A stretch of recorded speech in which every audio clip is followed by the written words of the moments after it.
নতুন একটা প্যাটার্ন শিখব। যেই কুশন কভারটা দেখলাম সেটা আমরা যে গ্র্যানি স্কোয়ার দিয়ে করা হয়েছে, আজকে আমরা সেই প্যাটার্নটাই দেখব। তাহলে চলুন শুরু করি। প্রথমে আমি ম্যাজিক সার্কেল করে নিলাম, এরপর আমি 3টি চেইন করে নিচ্ছি। 1 2 3। আমার 3টি চেইন করা হয়ে গেছে। এখন আমি ডাবল ক্রোশে করব একটি। এই 3টি চেইনও আমার একটি ডাবল ক্রোশে হিসেবে যেহেতু কাউন্ট হবে, আমার টোটাল 2টি ডাবল ক্রোশে হলো। এরপর আমি একটি চেইন করে নিলাম এবং তারপর আরও 2টি ডাবল ক্রোশে করে নিচ্ছি।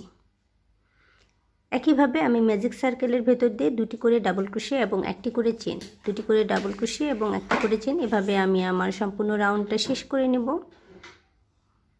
আমার রাউন্ডটা প্রায় কমপ্লিট হয়ে গেছে। এখন আমি শুধু স্লিপ স্টিচের মাধ্যমে জয়েন করে নেব।